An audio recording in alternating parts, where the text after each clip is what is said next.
Hey, how's it going, guys? Welcome back to my YouTube channel. My name is George and I'm your friendly neighborhood anime and manga fan. I love all things anime and all things manga, and I'm here today to talk about Chainsaw Man chapter 127. So, what did I think about this week's chapter? I'm just gonna be straight up with you guys. I thought this chapter was fantastic, and it was a very emotional chapter. And I'm not gonna lie, a lot of the stuff that, Fujimoto wrote in this chapter, it really hits home, especially for someone like myself that has known people and family members and friends that have felt the same way Asa does. So it was just very emotional, and I think Fujimoto just killed it when it came to this week's chapter. Now, before I get into this week's chapter, I just wanted to give you guys a quick reminder to make sure to subscribe to my YouTube channel so you guys can be up to date with all Chainsaw Man anime and manga content in the near future.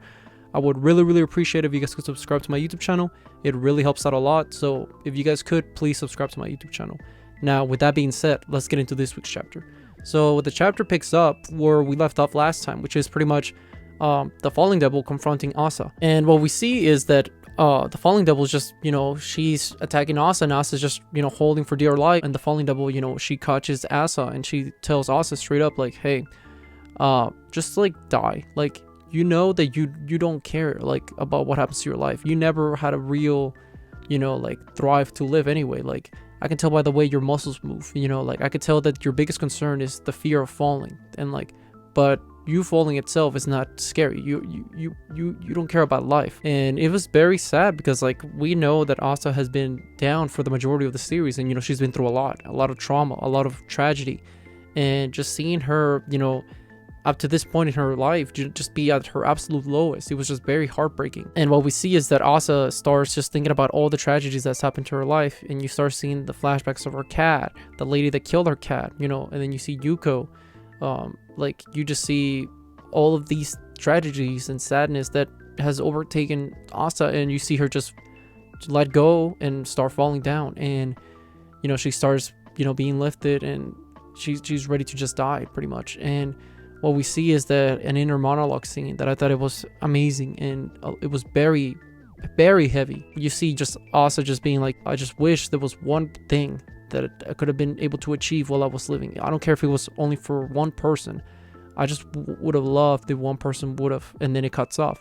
Now, what I'm thinking she meant to say is that she just wishes that at least an individual, somebody, would have loved her. Like she just wishes that she could be loved. I think that's my interpretation of it. She just wishes that somebody would love her and she would be happy. She just wants to find happiness, and that's the saddest part of it all, because a lot of people at their lowest, they think that that's it. There's only despair, and it's like nothing beyond that. But at the end of the day, there is going to be something else. A better day will come.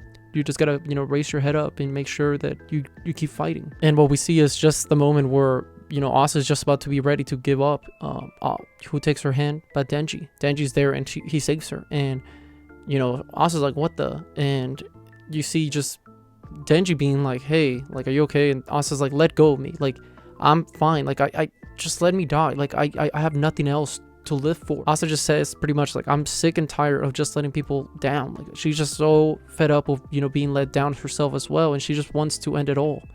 And Denji's like, Denji, this goes to show the character growth that he's gone from part 1, because in part 1 he would have just been like moved on and didn't care about her emotions. But in part 2, he really sits down with her and just lets her know, like, hey, listen, I know right now at the moment a lot of bad stuff might happen.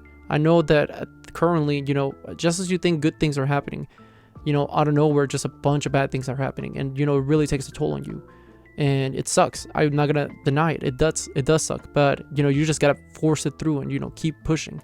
And Asa's like, shut up, dude. Like, you don't know anything that I've gone through. If there's anybody in this world that would know, like, what Asa's gone through, all her tragedies and trauma, it would be Denji. Because he's been through an extreme amount of trauma and tragedies in his lifespan, especially last year.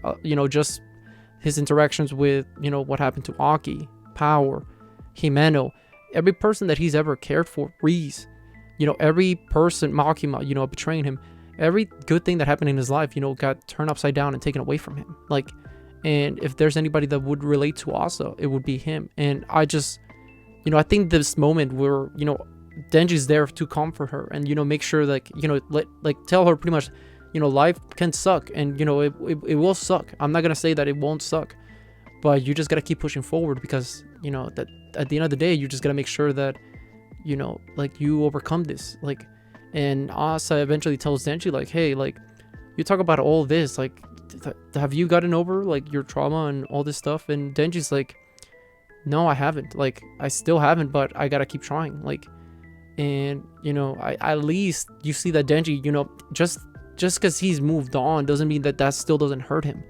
And the events, like I said, with Aki and Power, and losing his best friends, his family, in other words, it really takes a toll on him. And it's not a wound that just heals by itself. Denji, like, what I symbolize is that he pretty much letting her know, like, there's still going to be scars there, but the fact is you just got to keep moving forward.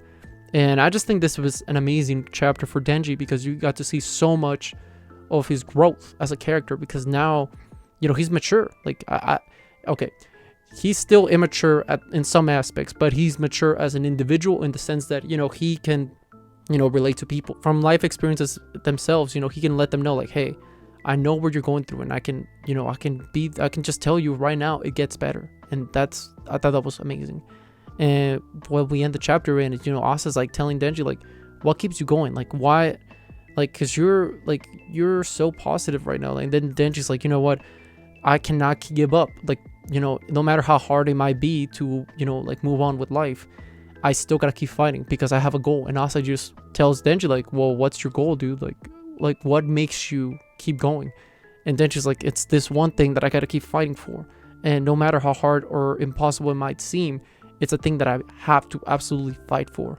And that thing is that I want to have sex. And Asa's reaction to it was hilarious. She just goes like, ew. And that's how the chapter ends. And I just want to say, this is arguably the biggest, if not the most, I would go as far as to say it might be one of the most iconic Denji quotes in the entire series, because this, Denji keeps it 100%. And we do know that, Denji in part 1, he wanted to touch some boobs, he touched some boobs. And now it seems like he's graduated too. Now he wants to have sex. So that part in the chapter, it went from being very emotional and heavy, and it still was even towards the later part of the chapter. But in typical Fujimoto fashion, he ends it in, with comedy or something lighthearted to, switch it up, because it could be a lot sometimes. It could be too much darkness, and you got to make sure that it's light in some aspects. And I think that Fujimoto succeeded, where it ended in the final page of the chapter.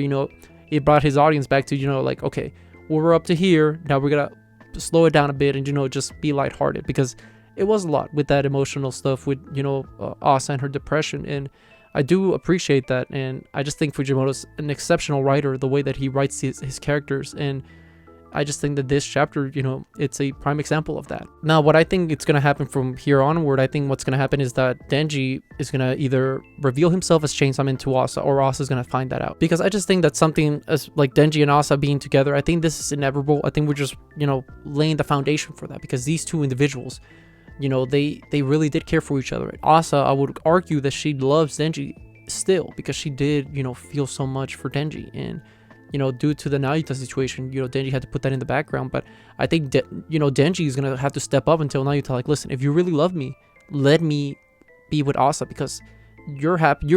I care about your happiness. What about you caring about my happiness? Like, so I think that if Denji does something like that, that's how, Asa and him could be together. Because I just think that these two individuals, they need, to find love. And I think that these two, people that have been through so much could, be a perfect match. And I just wanted them to be happy. Will that happen? I don't know, but I think that's where the story is setting itself up to. And if it does, I'll be really happy. And I just hope that, I just want to see them together, because I want to see them happy, because they deserve it. Like, darn it, they deserve to be happy. But with that being said, what did you guys think about this week's chapter? Did you guys hate it? Did you guys love it? Did you guys think it was alright? Whatever you guys thought, let me know in the comment section down below. Also, thank you so much for sticking all the way to the end of the video. I really appreciate it. And don't forget to like, comment, and subscribe to my YouTube channel for more Chainsaw Man anime and manga content in the near future. But yeah, with that being said, I hope you guys have a great rest of your day. Bye bye.